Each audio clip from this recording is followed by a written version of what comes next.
Assalamualaikum. Hei, selamat datang di cerita Nurjanah. Bagaimana jika cinta datang, bukan kepada yang lajang, tapi kepada seseorang yang telah bersumpah setia pada orang lain? Apakah salah mencintai jika perasaan itu tumbuh tanpa diminta? Namaku Karina. Aku mencintai seorang pria yang ternyata adalah suami orang. Bukan, aku bukan perebut. Aku juga bukan wanita murahan.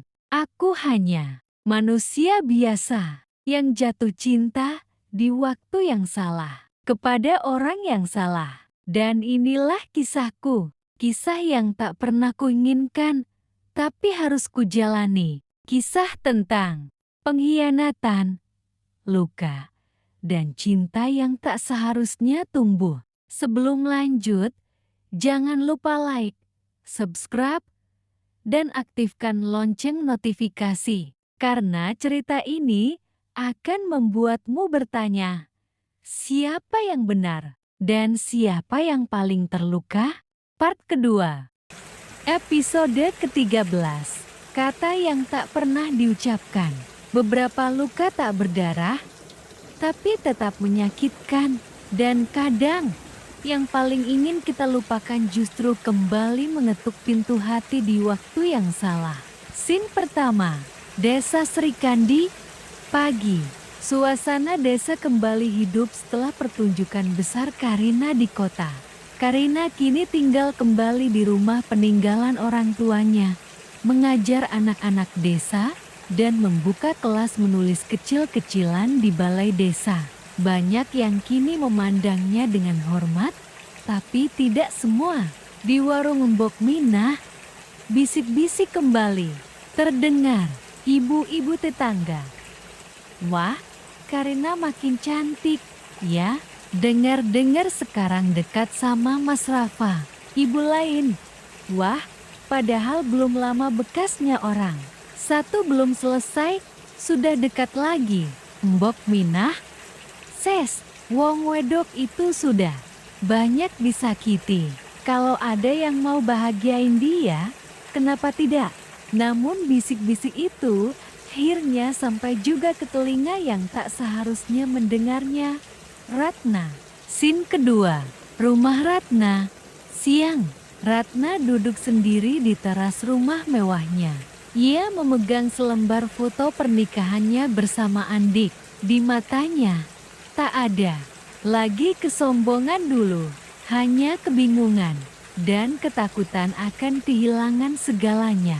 Ratna monolog, aku mencintamu, Dik, tapi kenapa bayangan dia selalu menghantui? Ponselnya berdering, nomor tak dikenal. Ia ragu, tapi saat diangkat, Karina ditelepon, tenang, aku ingin bicara. Kita bertemu di tempat yang netral.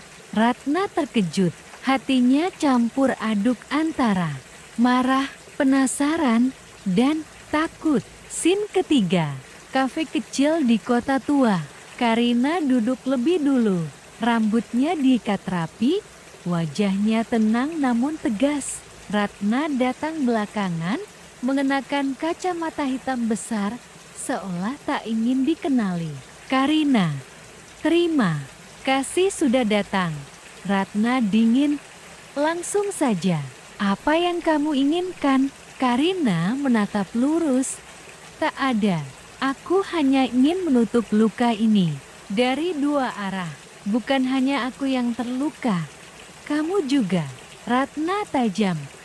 Kamu merusak rumah tangga orang lain.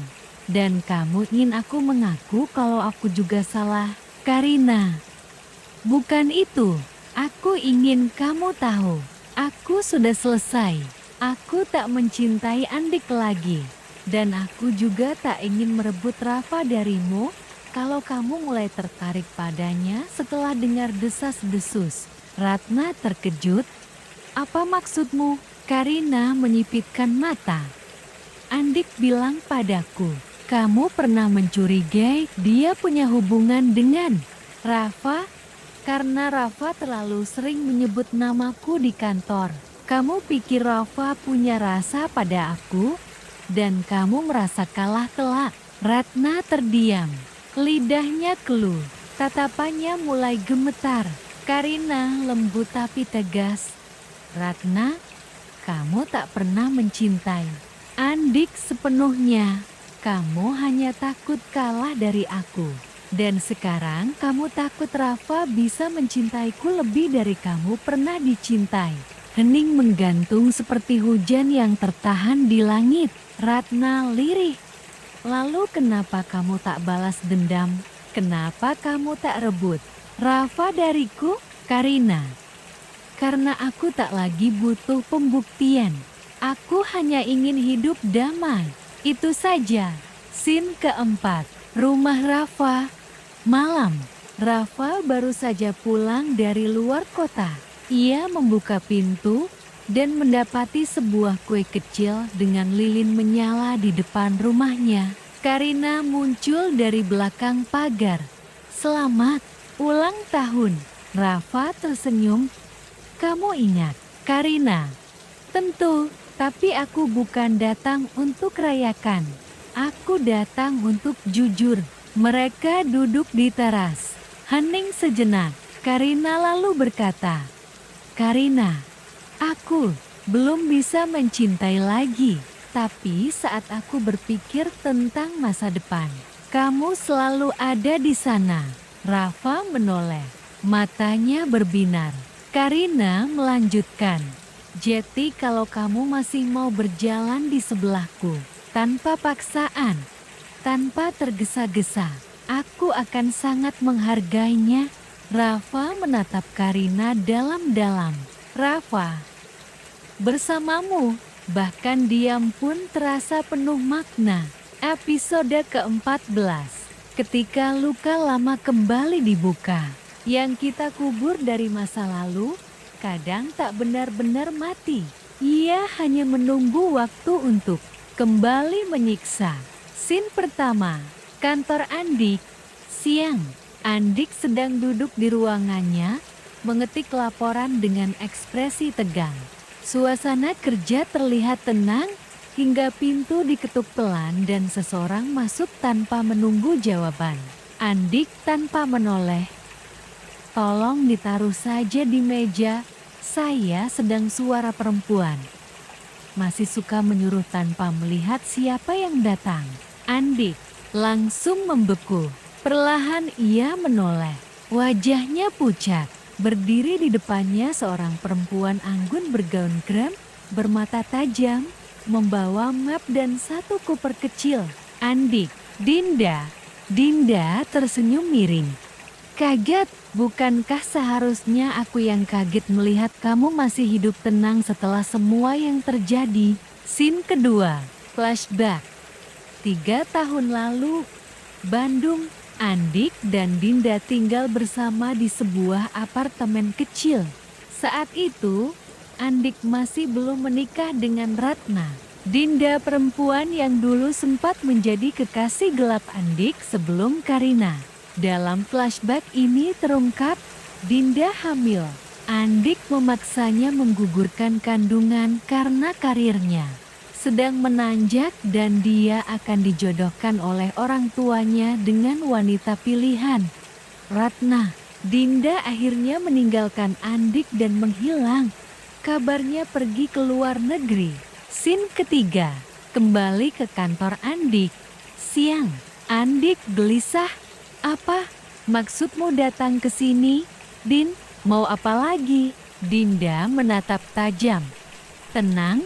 Aku bukan ingin menghancurkan hidupmu. Belum. Aku cuma ingin kamu tahu, anak kita hidup dan dia mencarimu. Andik terdiam, tubuhnya limbung. Dinda dingin. Kamu pikir aku menggugurkannya?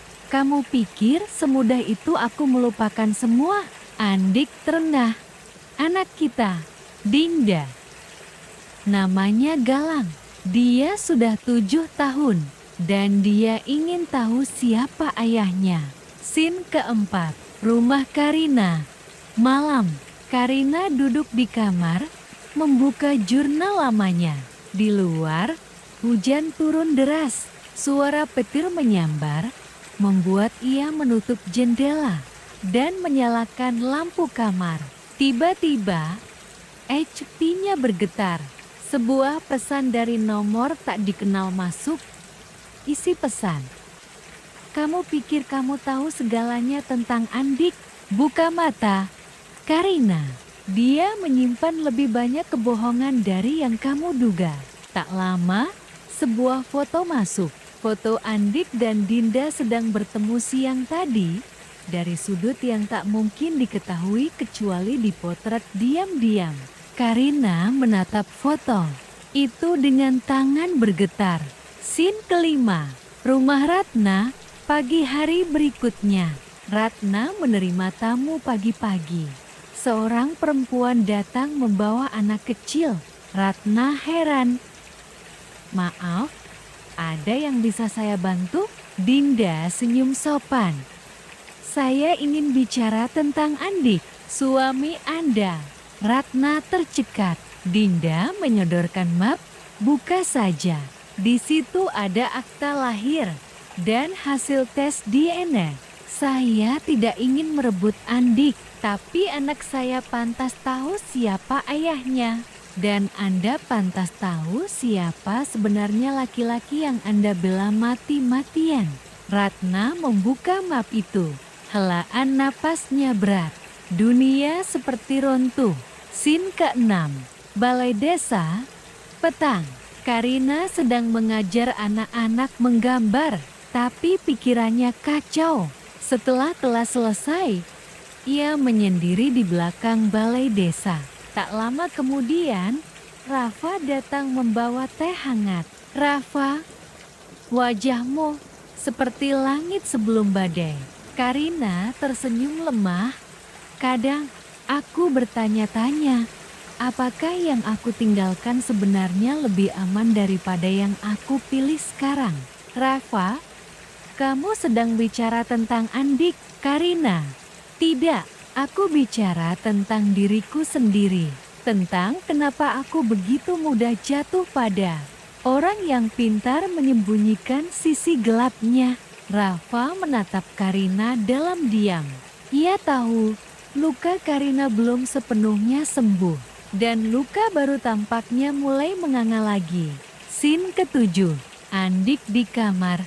Malam. Andik duduk di lantai kamar. Tangan menutupi wajah.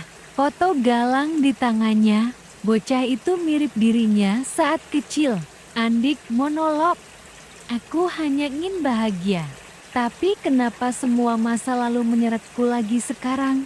Aku kehilangan Karina, kehilangan Ratna, dan anakku. Ponselnya berbunyi. Kali ini dari Ratna. Ratna ditelepon. Pulang. Sekarang. Kita perlu bicara. Andik lemas. Aku sedang di kantor. Banyak kerjaan. Ratna dingin. Kalau kamu tidak pulang, besok aku yang akan datang ke kantormu bersama surat gugatan cerai. Andik diam. Dunia yang ia bangun perlahan-lahan mulai retak. Episode ke-15. Galang. Bayangan dari masa lalu. Anak kecil itu bagaikan cermin waktu yang memantulkan masa lalu, tanpa tahu luka apa yang sedang mengoyak hati orang-orang di sekitarnya. Scene pertama. Halaman sekolah dasar desa. Siang. Karina berdiri di gerbang sekolah dasar kecil di desa tempatnya mengajar. Cuaca cerah. Anak-anak bermain riang. Suara tawa dan teriakan kecil mengisi udara. Ia menunggu seseorang yang dijanjikan akan datang. Tidak lama kemudian, seorang bocah laki-laki berusia sekitar 7 tahun berjalan pelan ke arahnya. Rambutnya hitam ikal, wajahnya cerah namun ada kesan sedih yang sulit disembunyikan. Di belakangnya, seorang perempuan berwajah lembut, mengenakan kerudung panjang, tersenyum hangat pada Karina. Perempuan tersenyum. Karina, ini Galang, anak saya. Karina menghela napas dalam. mencoba menguatkan diri. Karina tersenyum canggung. "Halo, Galang. Senang bertemu denganmu." Galang menatap Karina dengan mata polos, lalu tersenyum kecil. Namun dalam senyum itu, ada pertanyaan yang tak terucap. Scene kedua, ruang kelas Karina. Siang, Karina mengajak Galang masuk ke ruang kelas yang selama ini menjadi tempatnya mengajar. Anak-anak lain yang tahu Galang datang menatap penuh rasa ingin tahu dan bisik-bisik kecil mulai terdengar. "Karina, Galang, kamu suka menggambar?" Galang mengangguk pelan dan mengambil beberapa pensil warna dari meja. Ia mulai menggambar dengan serius, meniru gambar-gambar sederhana yang pernah diajarkan Karina kepada murid-muridnya. Karina melihat Galang dengan mata penuh perasaan campur aduk. Ia merasa ada sesuatu yang berbeda pada bocah ini, sesuatu yang membuat hatinya remuk. Scene ketiga, warung kopi desa, sore.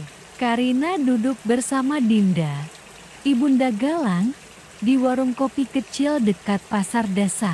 Dinda menceritakan bagaimana ia membesarkan Galang sendirian, sulitnya kehidupan, dan keinginannya agar Galang bisa memiliki ayah. "Dinda, aku tahu ini bukan tempat yang mudah untuk memulai semuanya lagi. Tapi aku percaya Galang butuh seorang ayah.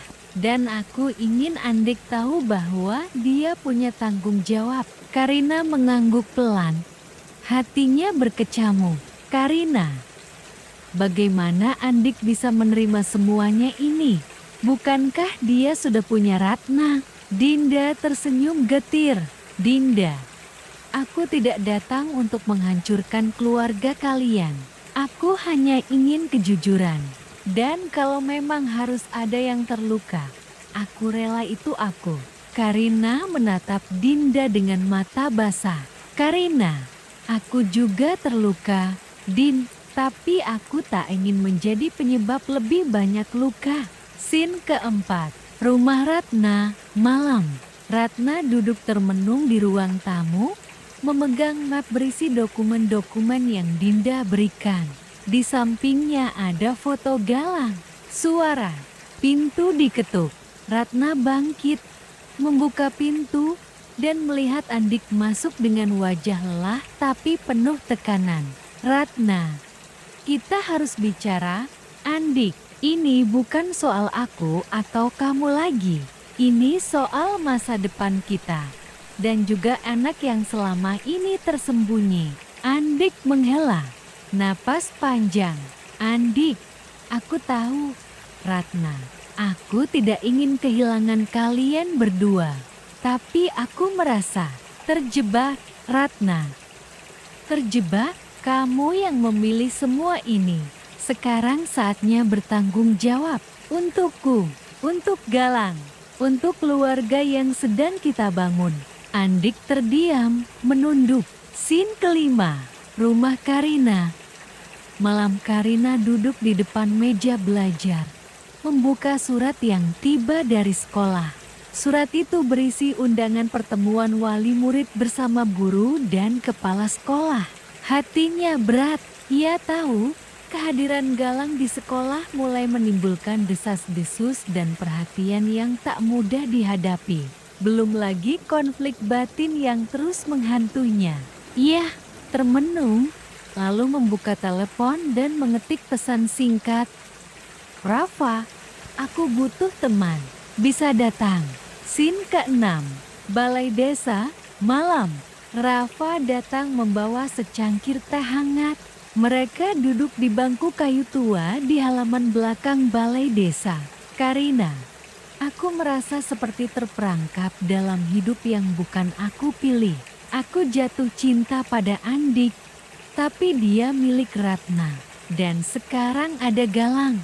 Rafa mengambil tangan Karina. "Kadang hidup memang tak adil, tapi kamu harus percaya ada jalan keluar dari semua ini. Jalan yang tidak hanya menyakitkan, tapi juga bisa membawa kedamaian. Karina menatap Rafa dengan mata penuh harapan dan kelelahan. Scene ke-7. Kantor Andik.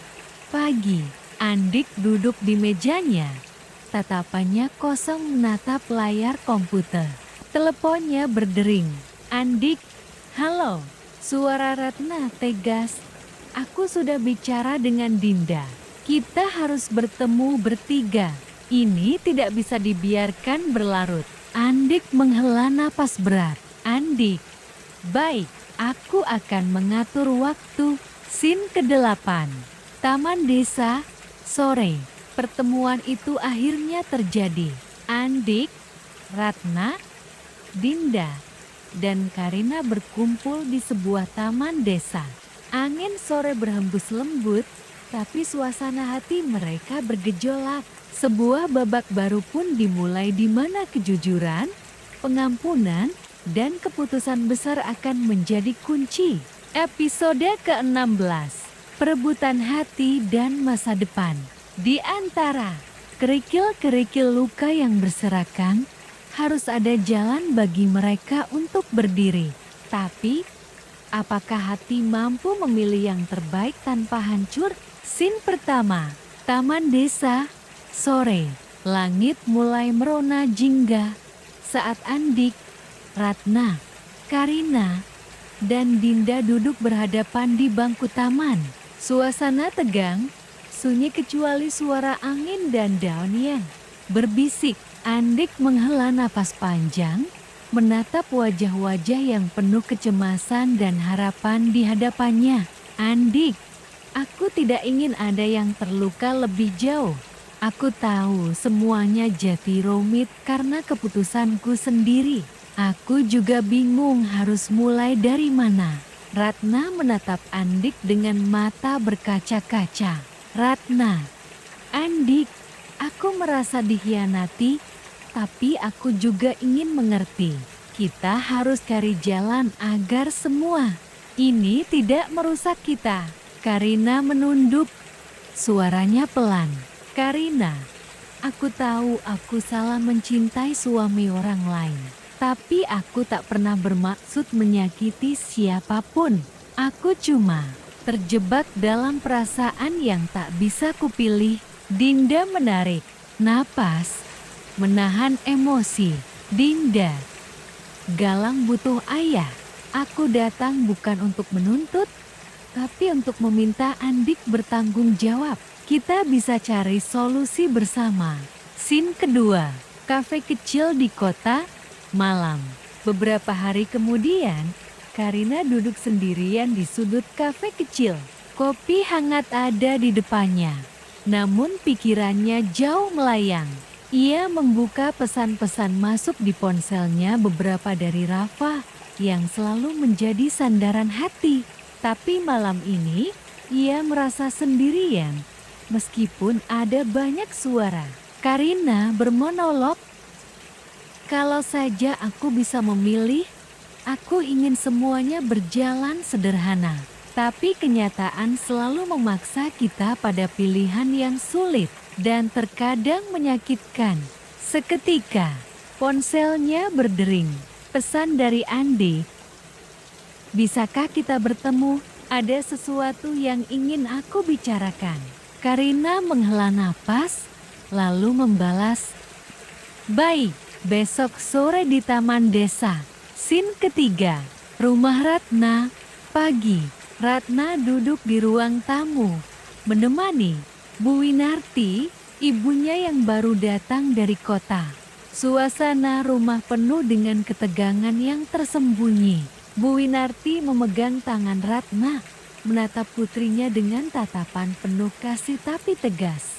Bu Winarti, nak, kau kuat. Ini ujian, dan aku tahu kau bisa melewatinya. Jangan biarkan amarah menguasai hatimu. Ratna menunduk, air mata mulai menetes. Ratna, aku takut kehilangan semua yang sudah kubangun bersama Andik. Tapi aku juga takut hatiku patah selamanya.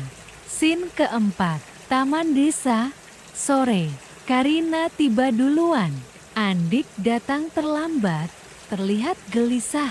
Andik, Karina, aku sudah memikirkan semuanya. Aku tahu aku harus jujur pada Ratna dan pada diriku sendiri. Karina mengangguk pelan, menatap mata Andik yang terlihat berat. Karina, aku ingin kita menemukan jalan yang baik untuk semua orang. Andik menarik napas dalam. Andik, aku berjanji akan bertanggung jawab. Tapi aku juga ingin kamu tahu, aku masih bingung dengan perasaanku sendiri. Karina menahan air mata. Karina, aku juga bingung. Andik, tapi aku tak mau kita terus-terusan saling menyakiti. Scene kelima, sekolah desa. Hari berikutnya, Galang duduk di bangku kelas, menatap lukisan yang dibuatnya. Sebuah gambar keluarga, sebuah gambar yang belum sempurna, tapi penuh harapan. Karina melihat Galang dari belakang, tersenyum pelan. Ia tahu anak itu bukan sekadar anak biasa, tapi simbol dari masa lalu yang tak bisa dihapus begitu saja.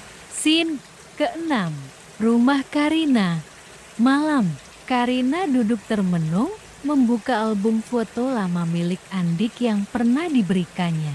Foto Andik bersama Ratna dan foto dirinya bersama Andik saat masa-masa bahagia dulu. Telepon berdering, itu Rafa. Rafa suara lembut. Karina, aku di luar, boleh masuk? Karina tersenyum lemah, lalu berdiri dan membuka pintu. Rafa masuk, membawa secangkir teh hangat. Rafa, kamu tidak sendiri, Kar? Aku di sini, selalu. Karina merangkul Rafa, air matanya mengalir. Scene ke-7, rumah Ratna. Malam, Ratna duduk bersama Andik, berbicara dengan jujur untuk pertama kali setelah semuanya terbuka. Ratna, Andik, aku ingin kita mulai lagi. Tapi bukan seperti dulu, kita harus belajar memaafkan dan menerima kenyataan. Andik, aku bersyukur kamu masih mau berjuang bersamaku. Rat, mereka saling menggenggam tangan, sebuah janji terucap tanpa kata.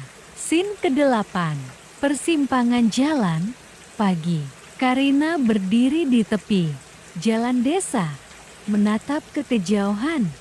Haturnya terombang-ambing antara melepas atau bertahan. Suara anak-anak bermain mengisi udara, mengingatkannya pada Galang dan harapan baru yang masih mungkin tumbuh. Karina bermonolog. Mungkin cinta bukan soal memiliki, tapi tentang berani melepaskan, agar semua bisa menemukan bahagia mereka sendiri. Episode ke-17. Titik balik, pengakuan dan pengorbanan. Ketika cinta tak lagi cukup untuk menyatukan, maka yang tersisa hanyalah kejujuran dan keberanian untuk merelakan. Scene pertama, rumah Ratna. Pagi, Ratna duduk sendiri di ruang tamu, menatap selembar foto pernikahannya dengan Andik. Di foto itu, senyum bahagia tergambar jelas di wajah mereka berdua, masa lalu yang kini hanya tinggal kenangan yang menyakitkan. Tak lama, Andik masuk dengan langkah pelan. Ratna, sejak kapan senyum itu mulai pudar? Dik, Andik, entah, mungkin saat aku terlalu sibuk menengok keluar rumah, padahal rumah inilah yang seharusnya ku jaga. Ratna menatap tajam. Aku bukan wanita yang sempurna, tapi aku istrimu. Dan kamu memilih menyakitiku dengan cara yang paling kejam. Andik menunduk, lirih. Aku salah, Ratna. Aku lemah. Tapi hari ini, aku ingin jujur sepenuhnya. Aku sudah bicara dengan Karina. Aku bilang, kita harus berhenti. Ratna terpaku. Ratna, berarti kamu masih mencintainya? Andik terdiam sejenak. Entahlah, Tapi aku mencintaimu juga, dan aku ingin memperbaiki semuanya. Meski aku tahu itu tidak cukup. Air mata jatuh perlahan di pipi Ratna. Ia bangkit dan berjalan ke dapur, tanpa berkata apa-apa lagi. Andik, duduk. Menggenggam kepalanya, perasaan bersalah menghantam lebih dalam dari sebelumnya. Scene kedua, rumah Karina. Siang, Karina memandangi Galang yang tertidur di sofa. Wajah mungil itu begitu damai, namun hatinya tidak. Ia membuka buku harian dan mulai menulis. Hari ini, aku membuat keputusan terbesar dalam hidupku. Untuk meninggalkan cinta yang tak semestinya. Untuk anakku, untuk diriku, untuk semua luka yang harus berhenti berdarah. Tiba-tiba pintu diketuk. Rafa masuk dengan membawa sekantong makanan. Rafa, aku tahu kamu pasti belum makan. Dan aku tahu kamu butuh seseorang untuk duduk dan mendengarkanmu. Karina tersenyum lemah. Kamu selalu tahu kapan harus datang. Rafa, Karina, kamu bukan wanita jahat. Tapi kamu harus berani menjadi wanita yang berhenti menyakiti dirinya sendiri. Karina menahan air mata. Aku sudah bilang ke Andik, ini cukup sampai di sini. Rafa menatap Karina lekat-lekat. Kamu masih punya masa depan. Dan kamu gak harus sendirian menjalaninya. Mereka terdiam. Di ruang itu, tak ada kata yang lebih dalam dari keheningan yang menyimpan harapan. Scene ketiga, rumah orang tua Ratna. Sore, Ratna mengajak ibunya bicara sambil membantu membersihkan kebun di belakang rumah. Ratna, Ibu, kalau misalnya aku memilih untuk tidak bertahan, apakah itu artinya aku gagal sebagai istri? Bu Winarti, kamu bukan gagal, Ratna. Kamu hanya manusia. Kadang, bertahan justru menyiksa, dan melepaskan itu yang menyelamatkan. Tapi keputusan ada di tanganmu. Ratna mengangguk. Pandangannya menerawang kehamparan sawah di kejauhan, mencari jawaban di antara bisikan alam dan doanya yang belum selesai. Scene keempat, taman kota, malam. Karina dan Andik bertemu untuk terakhir kalinya. Tidak ada pelukan, tidak ada genggaman. Hanya tatapan yang menyimpan berjuta kenangan. Karina, terima kasih sudah memilih berhenti. Untuk Ratna, untuk keluargamu, Andik, dan untukmu juga. Maaf karena pernah membuatmu berharap pada cinta yang tak bisa kumiliki sepenuhnya. Karina, aku tidak akan pernah menyesal mencintaimu. Tapi sekarang, aku harus mencintai diriku. Lebih dulu, Andik mengangguk. Mereka berdiri beberapa saat dalam diam. Sebelum akhirnya Andik berbalik dan pergi, meninggalkan Karina yang berdiri sendiri tapi lebih kuat dari sebelumnya. Scene kelima, sekolah Galang. Pagi, beberapa hari kemudian, Galang tampil dalam pertunjukan puisi di sekolah. Karina duduk di kursi penonton, Rafa di sampingnya. Galang membaca puisi dengan suara lantang. Cinta bukan milik siapa-siapa, tapi hatiku tahu siapa yang selalu ada meski tak dipilih semesta. Karina menatap Rafa, mata mereka bertemu, dan untuk pertama kalinya tidak ada luka, hanya harapan baru. Episode ke-18, kejujuran membuka luka, tapi juga menyembuhkannya. Kadang kebenaran bukan untuk diterima, tapi untuk dilewati. Dan setelahnya, kita bukan orang yang sama lagi. Scene pertama, rumah Ratna, pagi-pagi yang mendung. Ratna berdiri di depan cermin besar di kamarnya. Mengenakan pakaian kerja seperti biasa, tapi wajahnya tampak letih. Di meja riasnya, sepucuk surat.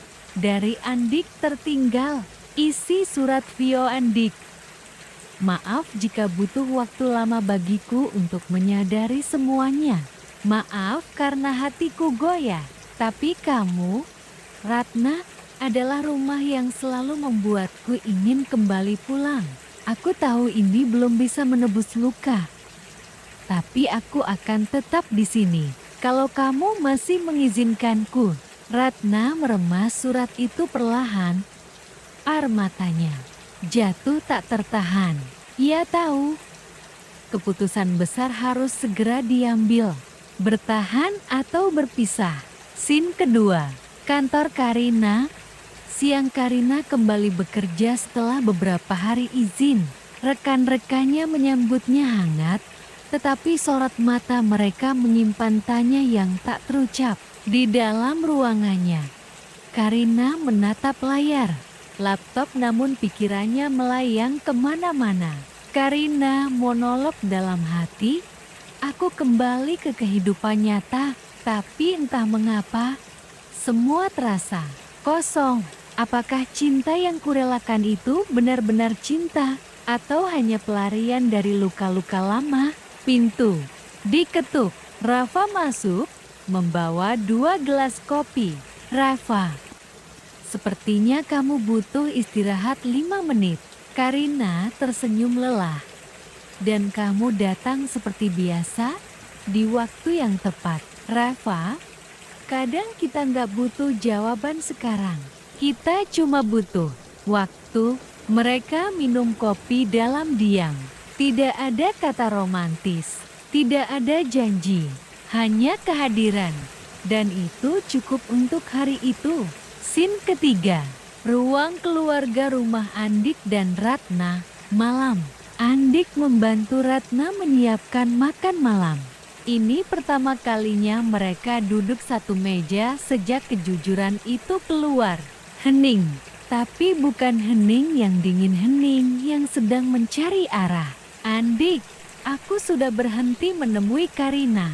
Ratna, aku tahu. Andik, dan aku sudah bicara ke ibu dan ayah tentang semua ini. Aku bilang, kalau kamu memutuskan pergi, aku akan menghormati. Ratna meletakkan sendoknya, menatap Andik. Matanya lembut, tapi tegas. Ratna, kalau aku memilih bertahan, itu bukan karena aku lemah, tapi karena aku mau melihat apakah kamu bisa jadi lelaki yang layak diperjuangkan. Andik mengangguk pelan. Untuk pertama kalinya, ia tidak menang, tidak juga kalah. Ia hanya diberi kesempatan kedua. Dan itu lebih dari cukup. Scene keempat. Rumah Karina. Malam. Karina duduk di tepi ranjang, membaca dongeng untuk Galang. Anak itu tertidur dengan cepat, menggenggam jari ibunya. Karina menatap wajah polos itu dan tersenyum pahit. Karina monolog, kamu nggak tahu betapa kamu jadi alasanku tetap kuat. Aku harus sembuh. Untukmu. Ia berjalan ke balkon, memandang langit malam yang gelap, lalu membuka ponselnya dan menulis. Pesan, Ti. Rafa, besok kamu bisa temani aku ke makam mama. Aku butuh bicara dengan seseorang yang gak akan menghakimi. Beberapa detik kemudian, balasan datang. Rafa. Besok, jam 9 pagi. Aku antar. Aku selalu ada. Karina menutup ponselnya dan menatap langit. Ada luka, tapi juga ada harapan. Scene kelima. Makam Ibu Karina. Pagi hari berikutnya, Rafa dan Karina berdiri di depan pusara Ibu Karina. Karina membawa bunga, lalu duduk bersimpuh. Karina lirih menangis. Ma, Karina jatuh cinta sama suami orang. Tapi sekarang Karina sadar, itu bukan cinta yang layak. Ma, Karina mau bangkit. Karina janji. Rafa berdiri di belakangnya, diam-diam mengusap matanya yang basah. Karina berdiri, menoleh ke Rafa. Terima kasih karena tetap melihat aku, bahkan saat aku nggak sanggup melihat diriku sendiri. Rafa tersenyum kecil. Karina yang sekarang jauh lebih kuat dari yang dulu, dan aku bangga. Episode ke-19. Tak semua luka harus dibalas luka. Memaafkan bukan berarti melupakan, tapi memilih untuk tidak menjadikan luka sebagai senjata. Scene pertama, rumah Ratna dan Andik. Subuh, azan subuh berkumandang. Ratna bangun lebih awal dari biasanya. Ia berjalan ke dapur, menyiapkan teh dan duduk di meja makan, merenung sambil memandangi buku doa di tangannya. Tak lama kemudian, Andik turun, masih dalam balutan sarung dan kaos. Mereka bertatapan. Kali ini tanpa benci, tanpa benteng. Hanya dua orang yang sama-sama lelah memendam luka. Ratna lembut. Aku nggak pernah mengira rumah tangga kita akan diuji sejauh ini. Andik, aku juga nggak pernah mengira aku akan jatuh orang yang melukai kamu begitu dalam. Ratna, kamu tahu apa yang paling sulit? Andik memilih bertahan. Ratna, bukan, tapi memaafkan tanpa merasa bodoh karena mencintai. Andik menatapnya, ingin bicara, tapi bungkam. Ia sadar, kali ini bukan kata-kata yang diperlukan, tapi tindakan. Scene kedua, rumah Karina. Pagi, Karina membereskan kamar. Hari ini, ia merasa berbeda. Ada semacam kelegaan. Ia sudah melewati titik terdalam dari luka batinnya. Kini, yang tersisa adalah bagaimana ia bangkit bukan demi cinta, tapi demi dirinya sendiri. Galang berlarian masuk kamar. Galang, Bunda, hari ini ada bazar buku di sekolah. Galang mau beli komik. Karina tersenyum. Bola, tapi nanti. Bunda antar ya, sekalian ambil rapor. Galang, Bunda cantik hari ini. Lalu lari pergi. Karina tertawa kecil. Anak itu selalu tahu cara menyembuhkan hatinya, bahkan tanpa sadar. Scene ketiga, kafe kecil, kota, siang. Karina duduk di sebuah kafe kecil dengan Rafa. Suasananya tenang, berbeda dari biasanya. Tidak ada ketegangan. Mereka seperti dua sahabat yang tahu bahwa mereka bisa saling menguatkan, meski bukan saling memiliki. Rafa, terima kasih sudah mau ngajak aku ke makam ibumu kemarin. Karina, aku yang harusnya bilang makasih. Kamu gak pernah maksa aku jati siapa-siapa. Kamu cuma ada. Rafa tersenyum lirik. Kamu tahu, dulu aku pernah punya seseorang. Tapi dia pergi, karena aku nggak cukup kuat untuk memperjuangkannya. Karina, dan sekarang kamu cukup kuat? Rafa, sekarang aku cukup bijak untuk tidak memaksa seseorang yang sedang berjuang menyembuhkan dirinya. Karina menunduk, hatinya hangat, tapi juga waspada.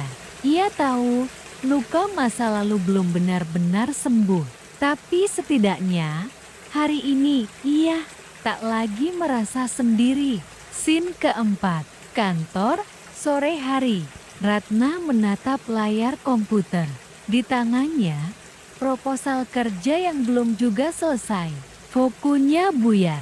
Ia keluar ruangan dan berdiri di balkon kantor, menatap matahari sore yang sebentar lagi tenggelam. Tak lama kemudian, pesan dari Karina masuk. Karina, Ratna, bisakah kita bertemu? Hanya sebentar. Aku tahu aku tak pantas meminta, tapi ada yang ingin aku kembalikan. Ratna menatap layar ponsel itu lama. Tangannya gemetar, tapi ia akhirnya membalas. Ratna, besok di taman dekat rumahku. Jam 10 pagi, aku akan datang. Tapi jangan berharap aku akan baik-baik saja. Scene kelima, malam di rumah Ratna. Andik membantu anak mereka mengerjakan PR. Ratna berdiri di ambang pintu kamar, memperhatikan dari kejauhan. Ada luka yang belum sembuh, tapi malam ini setidaknya ia melihat secercah harapan. Andik sedang mencoba. Ratna monolog. Besok, aku akan menatap wajah perempuan itu, bukan sebagai musuh, tapi sebagai cermin yang pernah mencuri bayanganku. Episode ke-20, pertemuan dua perempuan yang pernah mencintai lelaki yang sama. Ada luka yang tak butuh balas dendam, hanya butuh dipahami agar tak terus berdarah. Scene pertama, taman dekat rumah Ratna. Pagi, langit mendung, udara lembab. Pepohonan di taman itu seperti saksi bisu dua hati yang akan saling bertemu bukan untuk berdamai, tetapi untuk berbicara dengan jujur tanpa lagi saling menyakiti. Karina datang lebih dulu, duduk di bangku kayu di bawah pohon flamboyan yang sedang gugur daunnya. Ia membawa tas kecil berisi surat dan sesuatu yang dibungkus kain putih. Tak lama kemudian, Ratna datang. Wajahnya tegas, namun matanya menyimpan letih. Ia berdiri di depan. Karina menatapnya lama. Ratna, aku datang bukan karena aku ingin memaafkan, tapi karena aku ingin mengerti. Kenapa kamu tega menghancurkan rumah tangga orang lain? Karina menunduk. Aku tahu, aku nggak punya hak untuk minta pengertian, apalagi pengampunan. Tapi, aku nggak pernah berniat mencuri dia darimu. Ratna, suaranya meninggi. Tapi kamu tetap tidur dengan suamiku. Kamu tetap menatapnya dengan cinta. Sementara aku di rumah menunggu dia pulang. Karina menggigit bibirnya, menahan air mata. Karina, aku salah. Aku tahu itu, tapi kamu tahu rasanya dicintai untuk pertama kali setelah merasa hampa bertahun-tahun. Aku pikir aku menemukan tempatku. Ratna dingin. Tempatmu di ranjang suamiku. Karina pelan. Tidak. Di pelukan kehangatan yang selama ini tidak pernah kutemukan dalam hidupku. Hening. Ratna terdiam. Ia tak membenarkan Karina, tapi juga tak bisa menyangkal bahwa luka tak selalu datang dari satu arah. Karina membuka tas kecilnya, mengeluarkan sebuah amplop dan kain putih. Karina, ini surat untukmu, bukan pembelaan. Hanya cerita bagaimana aku sampai jati wanita yang kamu benci. Dan ini cincin yang Andik kasih saat kami menikah siri. Aku tak pantas menyimpannya. Ratna menatap benda itu. Tangannya tak bergerak, tapi matanya berkaca-kaca. Ratna, aku benci kamu. Tapi aku lebih benci ketika aku mulai mengerti alasan di balik semua ini. Karina, kalau kamu ingin tampar aku, tamparlah. Tapi aku datang bukan untuk memohon. Aku datang untuk mengembalikan harga diriku yang tersisa. Ratna mengambil napas panjang. Ia tak menampar. Ia juga tak memeluk. Ia hanya berdiri, lalu berkata, Ratna, aku akan baca surat ini, tapi jangan berharap aku akan melupakan semuanya. Karina, tak apa, yang penting aku sudah bicara. Karina beranjak, tapi sebelum pergi, ia berbalik dan berkata dengan suara lirih, Karina, Ratna, kamu perempuan yang lebih kuat dari yang kamu kira. Bahkan saat aku mencintainya sepenuh hati, dia tetap pulang ke rumahmu. Dan ia pun pergi, meninggalkan Ratna berdiri sendiri. Di tangannya, Surat yang akan membuka rahasia hidup seorang perempuan yang pernah terjebak dalam cinta yang salah. Scene kedua, di rumah, siang hari. Ratna duduk di kamarnya, membuka surat Karina. Isinya bukan sekadar pengakuan, tapi kisah masa kecil, luka keluarga, dan betapa kosongnya hidup Karina hingga cinta Andik datang sebagai ilusi keselamatan.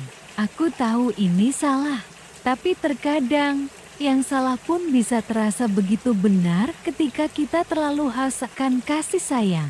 Air mata Ratna jatuh satu persatu, bukan karena iba, tapi karena sadar ia tak pernah tahu betapa rapuhnya perempuan itu.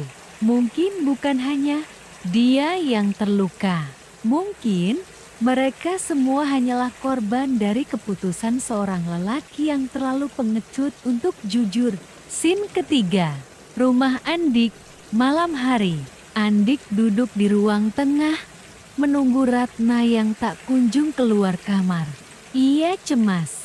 Sejak pagi, Ratna tak banyak bicara. Saat ia ingin masuk, Ratna keluar. Wajahnya tenang. Di tangannya, cincin yang dikembalikan Karina. Ratna, kamu tahu apa yang paling menyakitkan, Dik? Andik, apa? Ratna, bukan karena kamu selingkuh, tapi karena kamu membiarkan perempuan lain merasa lebih dicintai daripada istrimu sendiri. Andik tertunduk, tak bisa membantah. Tak ada alasan yang bisa membenarkan perbuatannya. Ratna menatap mata Andik. Aku akan bertahan. Bukan karena kamu, tapi karena aku ingin anak-anak kita tumbuh tahu bahwa ibunya cukup kuat untuk tidak pergi, bahkan setelah dihancurkan oleh orang yang seharusnya melindunginya. Andik menitikkan air mata, tapi Ratna hanya berbalik, masuk ke kamar, meninggalkan Andik dengan rasa bersalah yang kini menjadi beban hidupnya sendiri. Episode ke-21, titik terendah seorang lelaki bernama Andik. Lelaki sejati bukan yang tak pernah salah, tapi yang berani bertanggung jawab saat semua pilihannya melukai. Scene pertama, di ruang tamu rumah Andik dan Ratna, malam hari. Andik duduk sendiri di ruang tamu. Lampu menyala redup, televisi menyala tanpa suara. Tapi pikirannya gaduh. Tangannya memegang cincin pernikahan yang kini terasa ringan di jari, seolah kehilangan maknanya. Sementara itu, dari balik pintu kamar, Ratna terlelap, wajahnya tenang. Tapi kantung matanya membentuk bayang-bayang luka yang tak terlihat oleh siapapun kecuali dirinya sendiri. Andik membuka galeri HP-nya, menatap foto-foto Karina. Foto-foto lama yang diam-diam masih ia simpan, meski sudah berjanji pada Ratna untuk memutuskan semuanya. Andik bergumam, "Maaf, Karina, aku nggak bisa lagi bahagiain siapa-siapa. Bahkan diriku sendiri pun enggak tahu artinya bahagia." Ia menutup galeri, menghapus semua foto, satu persatu. Tapi menghapus tak semudah melupakan. Di layar ponselnya hanya tersisa pantulan wajahnya sendiri seorang lelaki yang perlahan kehilangan segalanya. Scene kedua, kantor. Keesokan harinya, Andik datang ke kantor dengan mata sembab. Ia tak bicara banyak. Rekan-rekannya mulai bergosip. Kayaknya masalah rumah tangga, deh, istrinya cantik. Kok bisa selingkuh ya? Atau cewek itu yang godain duluan? Andik mendengar semuanya, tapi tak menggubris. Hingga bosnya, Pak Jatmiko, memanggilnya ke ruangan. Pak Jatmiko, "Dik, saya tahu masalah pribadi itu sensitif, tapi kamu udah 2 minggu nggak perform. Proyek yang kamu handle kacau, klien komplain." Andik menunduk. "Iya, Pak, saya minta maaf. Saya akan benahi." Pak Jatmiko, ini bukan soal pekerjaan aja, tapi soal siapa kamu sebagai pria, sebagai kepala rumah tangga. Saya kenal Ratna. Dia perempuan kuat. Kalau kamu kehilangan dia, kamu kehilangan segalanya. Andik terdiam. Kata-kata itu seperti hantaman telak di dadanya. Scene ketiga. Di kamar tidur, malam hari. Andik masuk ke kamar, melihat Ratna sedang membaca buku. Ia ragu, tapi lalu duduk di ujung ranjang. Andik, boleh aku bicara? Ratna menutup bukunya, menatap Andik dengan ekspresi kosong. Andik, aku tahu kamu gak percaya lagi. Tapi aku pengen jujur sekarang. Bukan soal Karina, tapi soal aku sendiri. Ratna diam. Andik, aku pernah ngerasa hidupku hampa. Rumah, anak, kerja, semua seperti rutinitas. Lalu Karina datang dan aku ngerasa jati lelaki lagi. Ngerasa dilihat, diinginkan. Bukan cuma jati suami dan ayah. Ratna menyipitkan mata. Suaranya lirih tapi tajam. Ratna, dan kamu kira aku nggak merasa hampa juga? Setiap hari masak, bersihin rumah, ngurus anak, nunggu kamu pulang tanpa tahu kamu lagi di pelukan perempuan lain. Andik menahan emosi. Makanya aku bilang, aku salah. Bukan cuma karena aku selingkuh, tapi karena aku nggak pernah tanya, apa kamu bahagia atau enggak? Ratna, sudah terlambat. Andik, cinta itu bukan cuma soal merasa hidup, tapi juga soal bertahan saat yang kita cintai sedang lemah. Andik, aku mau berubah. Rat, bukan karena takut kehilanganmu, tapi karena sekarang aku sadar, aku bukan lelaki seperti yang kupikirkan. Aku lemah, egois, dan aku nyakitin perempuan-perempuan yang tulus. Ratna menatap Andik lama. Air matanya menetes, tapi ia tak menangis. Ia hanya mengangguk pelan. Ratna, kalau kamu benar-benar mau berubah, buktikan. Tapi jangan berharap aku langsung sembuh dari luka yang kamu buat. Andik mengangguk. Dalam hatinya, ia tahu ini bukan tentang penebusan cepat. Ini tentang proses panjang untuk kembali menjadi manusia yang layak dicintai. Scene keempat. Di depan cemara warung kopi, Kota Lama. Andik duduk sendirian, memandangi secangkir kopi yang sudah dingin. Ia sedang menunggu seseorang. Tak lama kemudian, datanglah Karina. Wajahnya polos, tanpa makeup, tapi sorot matanya lelah. Karina, kenapa kamu ajak aku ke sini? Andik, aku pengen bilang terima kasih dan juga selamat tinggal. Karina terdiam, wajahnya menegang. Andik, aku nggak akan datang lagi, nggak akan telepon, nggak akan kirim pesan. Aku akan pulang ke rumahku, ke anak-anakku, ke Ratna. Aku tahu ini telat, tapi aku pengen jati laki-laki yang seharusnya aku jati dari dulu. Karina, kamu nyesel ketemu aku? Andik, tidak, tapi aku nyesel karena membiarkan kita terluka lebih dalam hanya demi kesenangan sesaat. Karina tersenyum tipis, ada tangis di sana, tapi juga kelegaan. Karina, kalau kamu bahagia, aku akan ikhlas. Tapi jaga Ratna. Dia perempuan yang lebih kuat dari yang kamu kira. Mereka pun berpisah, tanpa pelukan, tanpa cium perpisahan. Hanya dengan tatapan mata yang saling mengikhlaskan. Episode ke-22. Luka bisa sembuh, tapi bekasnya selalu ada. Maaf bisa diberikan, tapi percaya butuh waktu. Dan cinta bisa hancur tanpa suara. Scene pertama. Di rumah Ratna, pagi yang tenang tapi penuh tekanan. Ratna berdiri di dapur, mengaduk teh hangat. Aroma jahe menyeruak, tapi pikirannya jauh melayang. Di ruang tamu, Andik sudah bangun lebih awal dari biasanya. Ia bersih-bersih, mencuci piring, menyapu lantai, lalu membantu anak mereka, Dava, bersiap sekolah. Tapi Ratna hanya memandang dari jauh.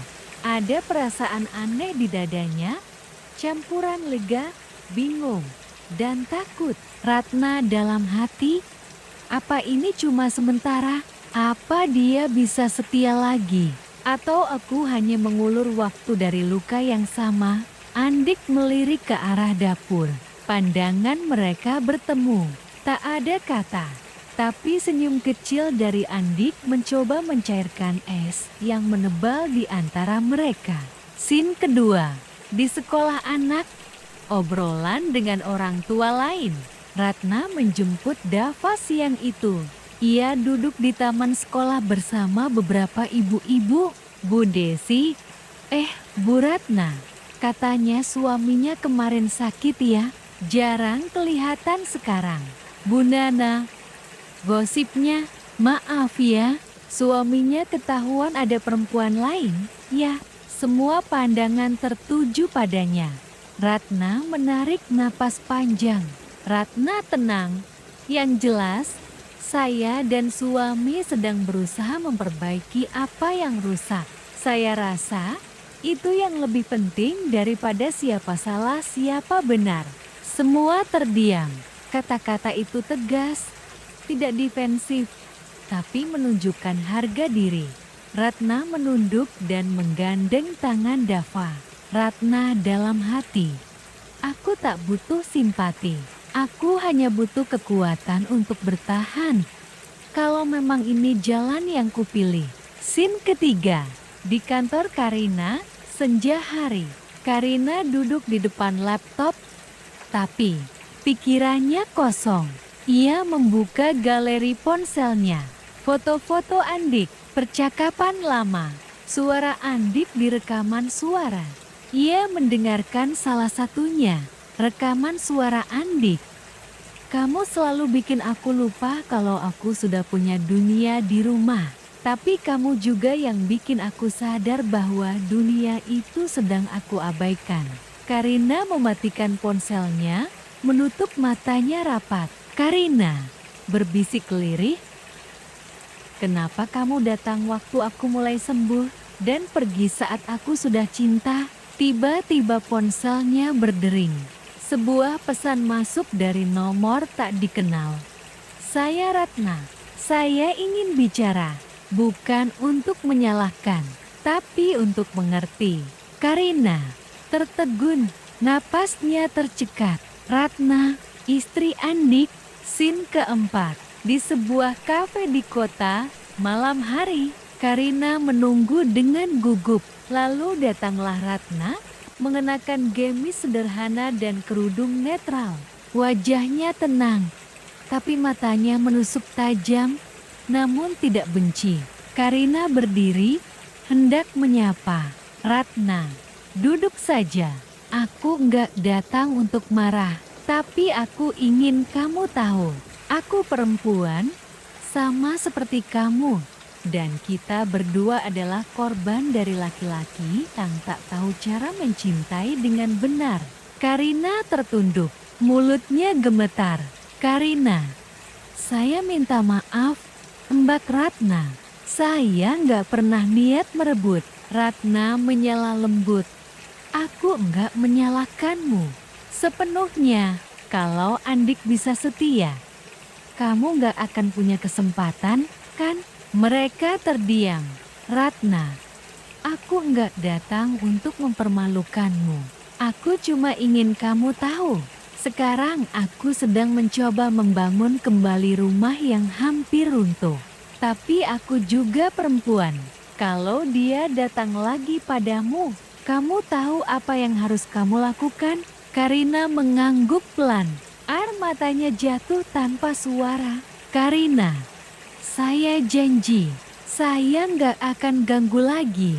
Saya yang harus pergi dari cerita ini. Ratna tersenyum tipis. Ia berdiri, meninggalkan Karina yang masih terisak pelan di bangkunya. Scene kelima. Di rumah, malam yang senyap. Ratna pulang. Andik menunggu di teras. Ia berdiri saat melihat istrinya datang. Andik, kamu kemana? Ratna menutup satu pintu supaya rumah ini bisa utuh lagi. Andik memeluknya dari belakang. Ratna tak menolak, tapi juga tak membalas. Ia hanya berdiri diam. Ratna, kamu mungkin bisa memulai dari awal, tapi aku tidak bisa melupakan semuanya. Jadi kalau kamu ingin memperbaiki, kamu harus bersabar. Andik mengangguk di pelukannya. Ratna seperti es yang mulai mencair, tapi belum sepenuhnya hangat. Dan ia tahu proses ini bukan tentang cepat atau lambat, tapi tentang ketulusan. Episode ke-23. Mencoba kembali tanpa menjadi seperti dulu. Ada cinta yang pulih, tapi tak lagi sama.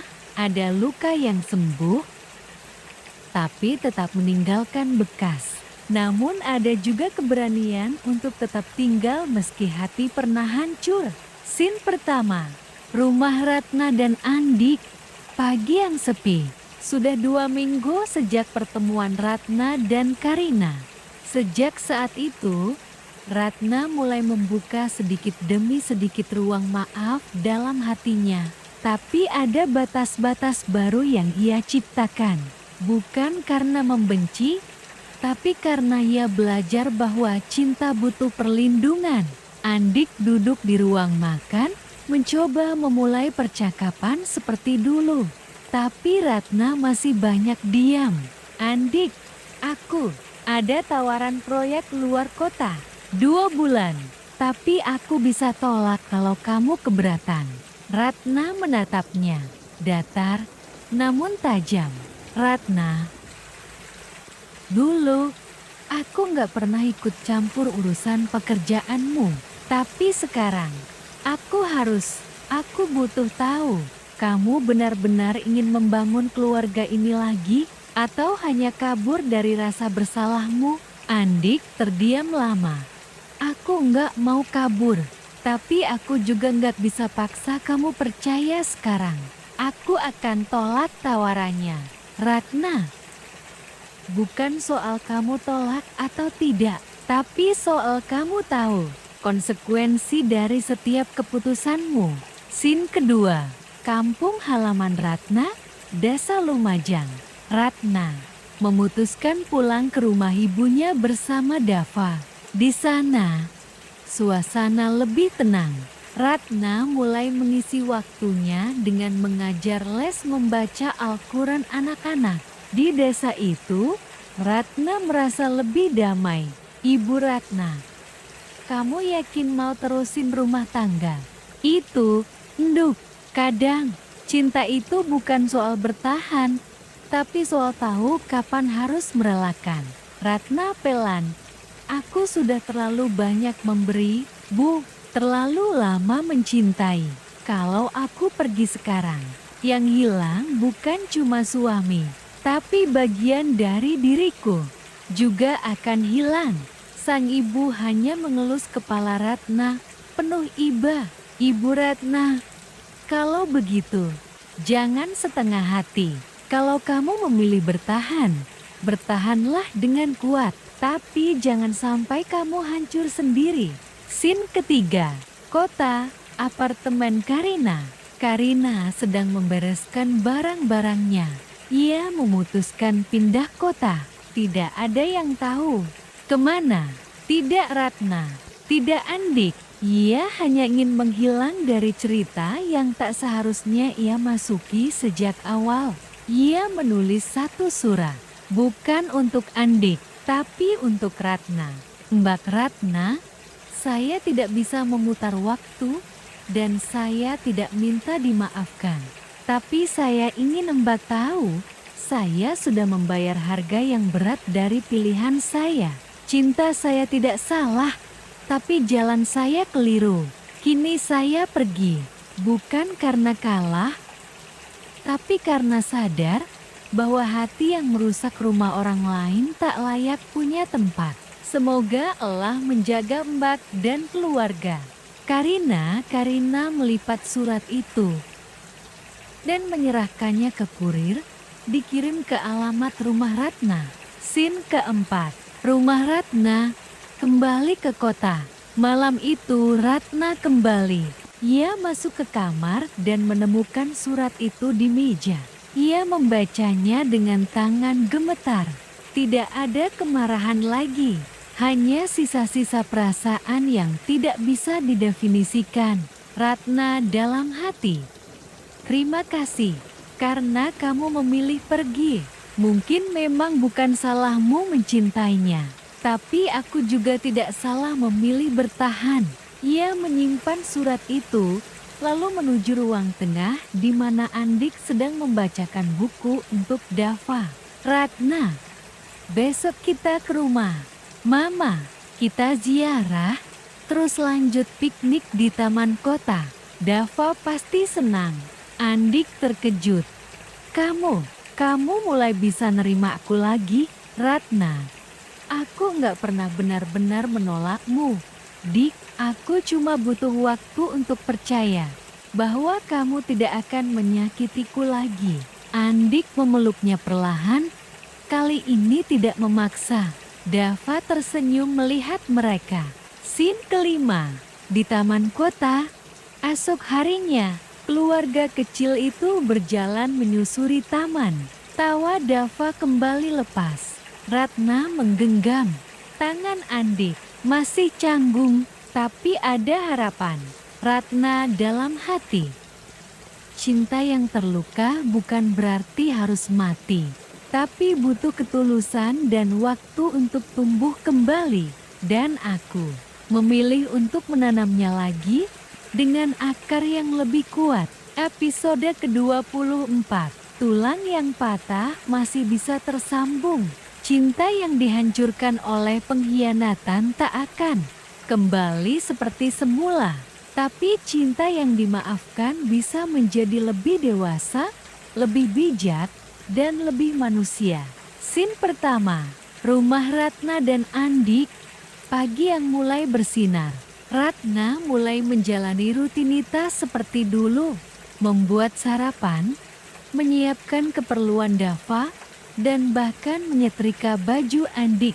Namun semua dilakukan dengan tempo berbeda. Lebih tenang, namun juga lebih berhati-hati. Ratna bukan lagi perempuan yang sama. Andik berdiri di ambang pintu dapur, memperhatikan Ratna yang sibuk.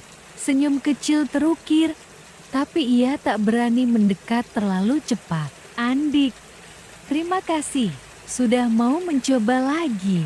Ratna tanpa menoleh. Aku tidak mencoba, aku menjalaninya. Pelan-pelan, tapi jangan berpikir semuanya sudah beres. Andik, aku belum selesai dengan rasa sakitku. Andik, aku tahu dan aku siap untuk bertanggung jawab seumur hidupku pun jika perlu. Scene kedua, kantor Andik, siang hari. Rekan kerjanya, Arya, melihat perubahan Andik yang kini lebih banyak menolak ajakan nongkrong malam, pulang tepat waktu, dan sesekali terlihat menulis sesuatu di laptop tanpa diketahui isi dokumennya. Arya, lu sekarang serius banget, bro? Dulu ngajakin karaoke cepet, sekarang malah bawa bekal dari rumah. Andik, dulu aku kehilangan arah. Sekarang aku baru sadar, arah hidupku itu di rumah. Sama istri, sama anak, bukan di luar sana. Arya mengangguk.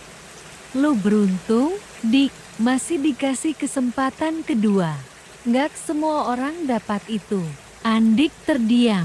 Di layar laptopnya terbuka file bertuliskan, untuk Ratna, surat dari seorang suami yang salah jalan. Scene ketiga, Rumah Ratna, malam hari. Setelah Dava tidur, Ratna duduk di ruang tamu.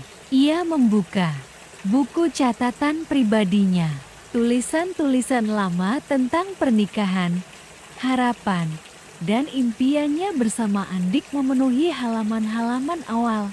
Tapi halaman baru justru dipenuhi kuretan emosi, rasa kecewa, dan kemarahan. Ratna dalam hati, katanya menikah itu ibadah. Tapi kenapa harus diselingkuhi untuk membuatnya kembali disadari? Kemudian terdengar pintu kamar terbuka. Andik muncul dengan amplop kecil di tangannya. Andik, aku tulis ini sejak seminggu lalu. Aku nggak pandai bicara, tapi aku bisa jujur lewat tulisan. Ia menyerahkan surat itu. Ratna membuka pelan. Dalam surat itu tertulis, Ratna, maaf untuk luka yang. Bahkan kata maaf pun tak layak menyentuhnya. Aku bukan suami yang baik, tapi aku ingin belajar jati lebih baik untukmu, untuk Dava, untuk kita. Beri aku kesempatan, bukan untuk memperbaiki yang rusak, tapi membangun yang baru, yang lebih kuat. Aku tak menuntut untuk dilupakan, tapi aku mohon untuk diizinkan menebus. Andik. Ratna menangis diam-diam, tapi kali ini bukan tangisan amarah. Tangisan yang datang dari hati yang mulai luluh. Perlahan. Scene keempat. Desa, makam ayah Ratna. Ratna, Andik, dan Dava datang berziarah. Di depan nisan ayahnya, Ratna berbicara dalam hati. Ratna berbisik lirih, Pak, dulu Ratna pernah janji akan jaga rumah tangga ini. Aku sempat ingin menyerah, tapi sekarang aku pilih bertahan. Bukan karena lemah, tapi karena aku tahu cinta sejati bukan yang sempurna, tapi yang tetap tinggal saat badai datang. Scene kelima.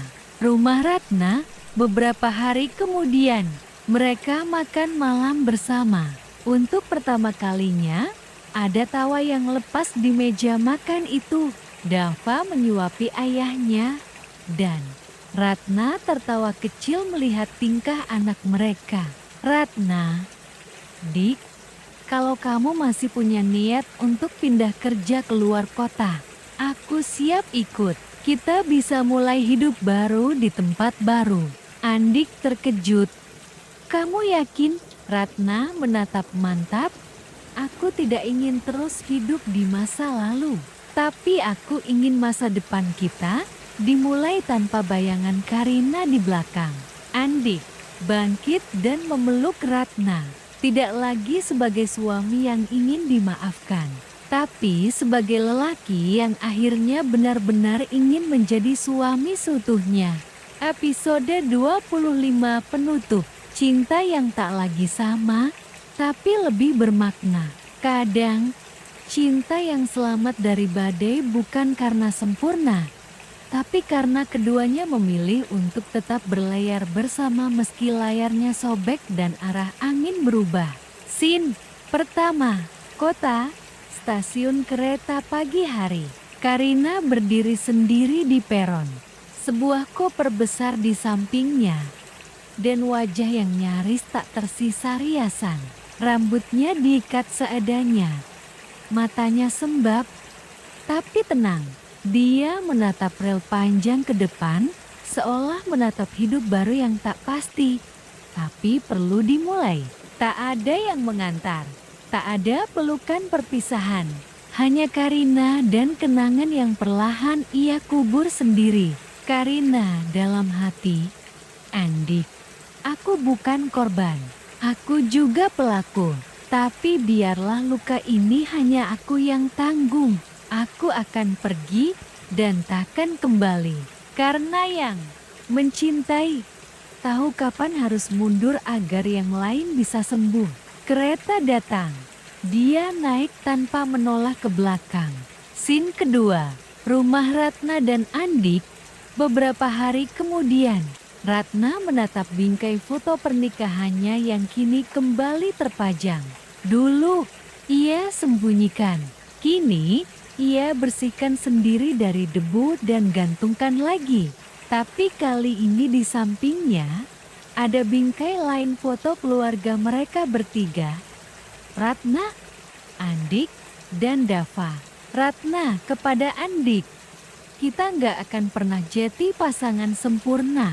Tapi kalau kamu siap tumbuh bareng aku siap mulai lagi. Andik menahan haru. Aku akan butuh waktu panjang untuk menebus semuanya. Ratna tersenyum lirih. Kalau kamu menebusnya dengan kesetiaan dan kejujuran, aku nggak keberatan menunggu seumur hidup. Scene ketiga, desa, rumah Ibu Karina. Karina tiba di rumah ibunya yang tua, disambut dengan pelukan hangat dan air mata yang tak tertahankan. Ibu Karina, apa kamu baik-baik saja? Nah, Karina memeluk erat. Belum, Bu, tapi aku akan berusaha. Aku ingin jadi perempuan yang tidak lagi mencintai milik orang lain. Ibu Karina hanya menangis sambil membelai rambut putrinya yang kini kembali, bukan sebagai pemenang, bukan pula sebagai pecundang tapi sebagai manusia yang ingin sembuh. Scene keempat, kota, ruang terapi pernikahan. Ratna dan Andik duduk bersebelahan. Keduanya menghadiri sesi terapi pernikahan secara rutin, bukan karena rumah tangga mereka rusak lagi, tapi karena mereka sadar, merawat cinta itu bukan tugas sekali selesai. Terapis, Ratna, apa yang membuatmu memutuskan untuk bertahan? Ratna, karena saat aku terjatuh, aku sadar, aku ingin anakku melihat ibunya bukan sebagai korban, tapi sebagai perempuan yang memilih untuk memaafkan, tanpa kehilangan harga diri. Terapis, dan kamu, Andik, karena aku sadar, aku hampir kehilangan satu-satunya orang yang benar-benar mencintaiku bukan karena kelebihan, tapi karena kekuranganku. Tangan mereka saling menggenggam, tidak erat, tapi cukup untuk menunjukkan bahwa keduanya sedang saling belajar mempercayai kembali. Scene kelima, tahun berikutnya, acara sekolah di Afir, panggung kecil di sekolah. Dava tampil membacakan puisi berjudul Keluarga. Keluarga itu bukan yang tak pernah bertengkar, tapi yang saling memaafkan setelah hancur ayah. Ibu, aku tahu kalian pernah terluka, tapi aku juga tahu kalian tetap memilih bersama dan dari itu, aku belajar bahwa cinta itu bukan soal siapa yang salah tapi siapa yang mau memperbaiki. Di antara para orang tua, Ratna menangis perlahan. Andik memeluknya, tidak dengan janji-janji, tapi dengan kehadiran yang kini lebih nyata dari sebelumnya. Scene penutup monolog Karina. Karina suara narasi, diiringi gambar dirinya membuka warung kopi kecil di desa. Aku tidak mendapatkan Andik, dan aku tidak pantas mendapatkannya. Tapi aku juga tidak akan mengutuk diri selamanya. Cinta membuatku salah arah, tapi penyesalan membawaku pulang. Sekarang, aku sedang belajar mencintai diriku sendiri. Dan semoga suatu hari nanti, aku bisa mencintai orang yang benar, dengan cara yang benar. Tamat cinta kadang datang di waktu yang salah, pada orang yang tak seharusnya. Tapi bukan berarti hati bisa begitu saja menolak rasa. Karina hanyalah manusia biasa yang terjebak dalam pusaran perasaan dan luka masa lalu. Andik, Ratna, dan Karina, tiga hati yang saling terikat, tapi juga saling menyakiti. Pada akhirnya, bukan tentang siapa yang menang, tapi siapa yang belajar untuk melepaskan. Karena mencintai bukan berarti memiliki, dan memaafkan bukan berarti melupakan. tapi memilih untuk menyembuhkan diri sendiri. Cerita ini mungkin telah selesai, tapi luka dan pelajaran di dalamnya akan selalu tinggal dalam hati. Untukmu yang pernah mencintai dalam diam, atau mencintai seseorang yang tak bisa dimiliki, semoga kamu bisa menemukan damai. Terima kasih telah mengikuti kisah ini hingga akhir. Jangan lupa like, share, dan subscribe agar kamu tidak ketinggalan kisah penuh emosi lainnya. Sampai jumpa di cerita selanjutnya.